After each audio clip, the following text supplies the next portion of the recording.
Hello, everybody. It is your professor, Rocco, you boy, rocking his Mets gear. You may be wondering why this video is a little late. Well, the Mets are in town. I got to go to a game or two, and yeah, no, I'm having fun, living my life.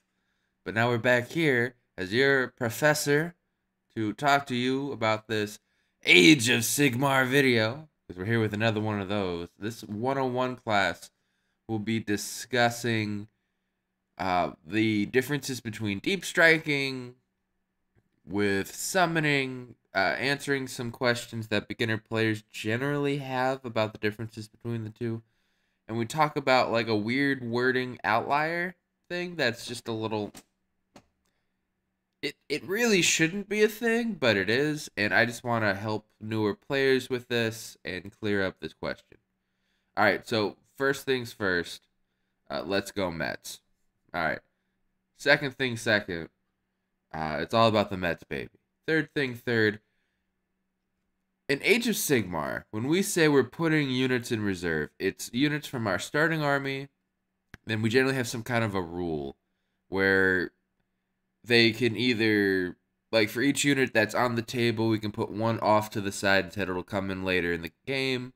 Generally, they have to come down by the third battle round. If they do not, after that point in time, their count is slain for the purposes of the game. All right. Now, when they come in, again, generally, there are three types of ways to deep strike. They can come in from a table edge, so it's any table, any of the four table edges. You normally have to be wholly within 6 inches of the table edge and 9 inches away from opposing models. And how do we beat that? Generally with a horde meta where you have a bunch of screens of cheap units that you can throw away, whether it's like Aether Wings, like you get 4 or 5 units of Aether Wings just like flying about, taking up space, or you get a bunch of 10-man like models that are on like 25mm bases, or you get like a 20 person like clan rat unit, you just string them out along the board edge and deny space. There's the type of deep strike that is probably the best, which is come in 9 inches from anywhere on the table. This is like a Stormcast thing. The first one could be like Cities of Sigmar with a Living City. That's how I play. And again, the easiest way to beat that is just screen around the table edge. Stormcast in general can be Silent of the Storm, where they can come in 9 inches away from anywhere. It's as if they're coming straight from the heavens, hot dropping in, like it's a battle royale game ready to go and shoot you down with whatever their long strikes are doing that day. You know, and then there's a third type where also let me just say, if you're gonna going against someone that can deep strike anywhere, you want to take first turn generally and spread yourself out to limit where they can land, because again, the restriction is they have to be 9 inches away from opposing units and models, and it's just if you can just take up all that space and pin them so they can only come in say their deployment zone, or maybe you just are so fast you've given them literally nowhere to land. Again, by the third battle round, they're dead, and for every turn they're not coming down, it just makes them a waste of that 500 to 1,000 points that your opponent put off the board. You just mop up everybody that's on the table, and you'll functionally win because no one's near an objective, right? Now, number 3 of this how to do reserves is sometimes there's like a sub-faction like Starborn have it for one of the Seraphon sub-factions, Dracothian's Tale specifically, where you can deep strike in off of a character, where they have a special rule where you can come in. I believe the new Sylvaneth have the Lady of Vines as well that could do this, where she counts as a Wildwood technically. And unless this changes in the new book, currently Sylvaneth models can deep strike out of the trees. But let's just say, for the sake of argument here, it's like a model on the table they can come in, whether it's Wildwoods in general or characters or heroes specifically. You can come in wholly within usually 12 of them and outside of 9 of your opponent. This is not a summoning mechanic. This is literally, you've already made your 2,000 point army. You chose to put some units in reserve, depending on however you do it. Usually it's one on the table and one off to the side as you deploy your units. And then you can come down. And the important part there is you protect the thing that is like your gateway, your access to the table, whether it's a hero model or a terrain feature. You protect it. All right, nice, easy. That's reserves. Again, it is units that are already a part of your starting army. You have the ability to put some of them somehow off to the side. Whether it also Soulbright Glaive Lords have their grave sites as a marker for this kind of a thing. So those are the reserve mechanics we're talking about. That's what putting a unit in reserves is. Sometimes it's also called deep striking. Again, we got a bunch of names because we have people coming from different game systems with a similar name or similar thing for it. And for us, it's putting it in reserves. I use deep striking too because I do dabble with 40k. I know, shouldn't say that, but I do, and I understand it. And, same principle. Kind of. Now, when summoning comes in Age of Sigmar, because, again, different game systems do it a little differently. If we're summoning models and units of stuff into the game, they did not start in our starting army. We're not paying like extra points for it. When you hear people bringing a summoning board, that's a whole other thing. If you summon a unit into a game in Age of Sigmar, generally you have to pay something in-game in an in-game currency or use an ability to bring in stuff. So, what do I mean? All right. So, follow me here, camera guy.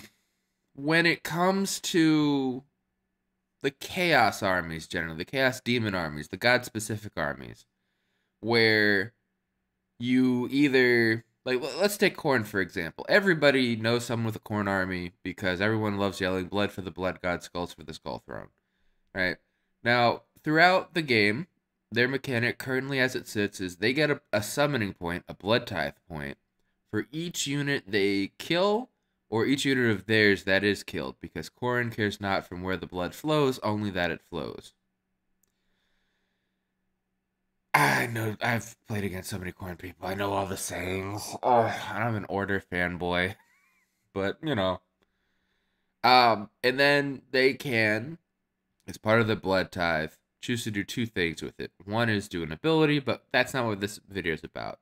The other is, if they save up so many blood tithe points, they get access to summon units, brand new units that they can bring down on the battlefield, either wholly within a summoning hero, which is wholly within 12 of them, of a hero, and outside of 9 of opposing units, or, for that army, a terrain piece of theirs.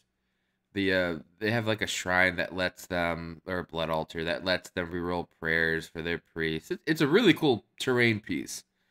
The thing is, different armies have mechanics like that, where like Slanesh has depravity points, where if a unit takes a wound and isn't fully killed, they get a depravity.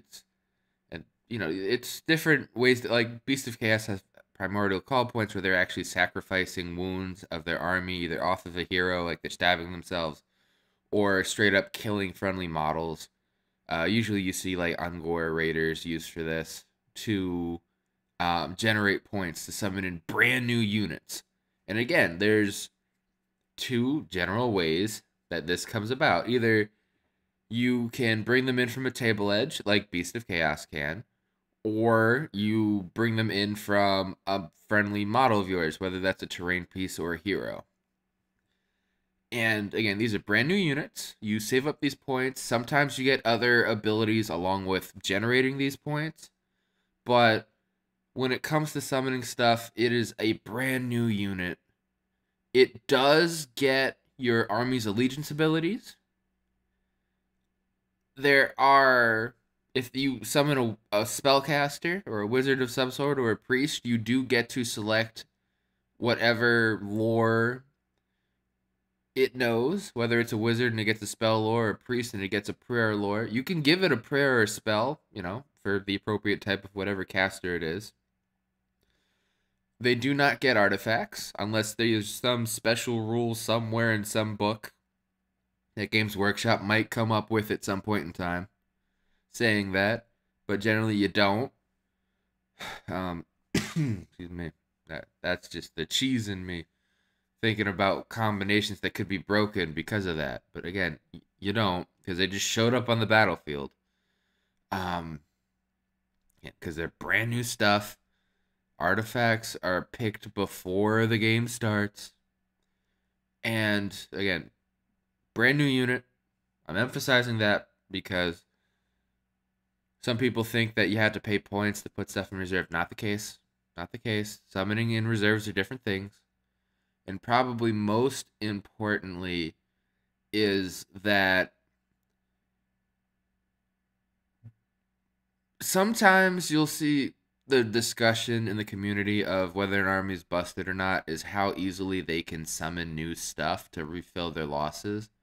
Or if they can't summon stuff fast enough and their stuff just dies, like, say, corn. That's where that strong, weak discussion comes in. Generally, it's around a summoning army. There's technically a third way to summon, which is off of an ability from a hero, where, like, the Legion of the First Prince has this. Actually, Sylvaneth might still have this. Alariel gets, again, at the time of this recording, Sylvaneth is getting a new book soon, and that actually hasn't leaked, so I can't do a Rocco Reacts. But, like, Alariel has an ability where she can, for free, once per game, summon a unit, whether it's Kurnoth Hunters, or Dryads, or Tree Revs, or Spite Revs, or a Tree Lord. And just, about 200-ish points of a unit can just come out of wherever she throws her acorn down once per game ability. Some armies have it as, like, Legions of the First Prince, where you roll dice to see if you hit a certain number. I think Be'lakor helps you or does it better. It gets more options to it.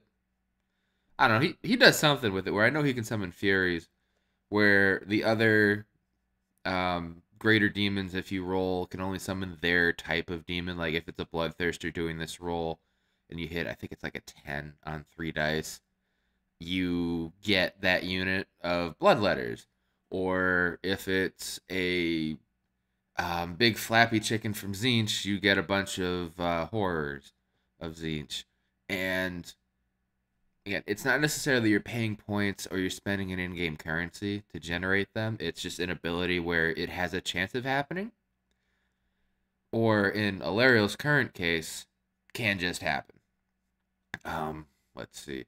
I know in Soulblight Glaive Lords, Radikar the Beast should be able to, for like a command point once per game, summon stuff. Flesh Eater Courts, that's their whole thing. All the heroes, you spend a command point and you pick from different options on a table, depending on the hero, to summon stuff, to get a brand new unit of things. But then we get to some things. This is really where new players tend to get confused, because like even Soulblight Gravelords, there's the summonable keyword on a lot of death stuff, where it's weird. All right, now hear me out, because it's I don't know that I would choose this as a keyword, because keywords, remember, are on the war scroll at the very bottom. There's like death, Flesh Eater Court, a thing that says whatever sub-faction they are, if they have one, and then like whatever their faction's like infantry keyword, so that if there's like a prayer or a spell that keys off of a specific keyword, you get to use it on them. For a lot of death units, it's summonable. And why this is confusing is certain units in Death Armies, when they die, don't come back. And then some units in certain Death Armies, when they die, have a chance of coming back at half strength. And then you've got weird things like let's take Nighthaunt for example. They have a summonable keyword on their units, generally not heroes, because when the models die, you have the ability to bring them back through necromancy spells. It's like they summon them back, which is where some of this confusion actually comes from. And again, this is just to all the newer players and some of the older players who are switching armies. If you're new to Death, don't freak out. You don't have to get a summoning board of stuff. And let me also explain what a summoning board is. It is like a sideboard off to the side of units you have collected that you could, if you had the ability to bring them into the game, bring them into the game for free. All right? Like, if I owned a corn army, I would want a couple units of the corn. I keep calling them corn dogs. There's like hounds of corn or something. They have like a really cool unbind ability, and the unit leader shoots. It's a thing. You get bloodletters, blood crushers, different heroes, a bloodthirster. It's stuff that for a lot of summoning armies, they're more expensive to collect because you have to have extra models that you could bring in throughout the game. And when it comes to these death armies, that's not the case. Like, generally. But again, if you're bringing like Radikar the Beast for a Soulblade Glaivelord's army, you know what? He can once per game summon dogs. The in that same sub faction, I keep calling her Babushka. She's the little old granny vampire on a direwolf. She has a spell that can create direwolves from models that you kill. You need to bring like a few extra models there. That's a little bit of a sideboard. But for like Nighthaunt, where it says summonable, or Flesh Eater Courts, where it says summonable, that's more so how they heal and regenerate models in the unit, and is separate to if they did have actual summoning. That wasn't confusing at all, and I'm sure I cleared everything up for you. If you have other questions for us to do videos on here, leave a comment, leave a like, subscribe if you haven't already. Help us hit 800. I feel like I keep saying this because I swear someone keeps like unsubscribing right as we get over 100 back and forth. And to that, I see you. I recognize you. I hope you get a new hobby, but whatever makes you happy, at least wear what's making you happy. I appreciate that. And thank you for coming to this ramble, in this little rant of mine, as I try to differentiate between units that get put in reserve versus summoning versus summonable as a little bonus there. Because, again, the summonable keyword sometimes just means you can heal the stuff. You don't have to get a sideboard for your Nighthaunt. That's just a way to heal it, and it's a way to say, hey, this hero isn't summonable. This spell only works on summonable stuff to bring them back, and it's not just a healing spell for normal things. And thank you for coming to class today, and as I like to say at the end of all of our videos, class dismissed. Bye.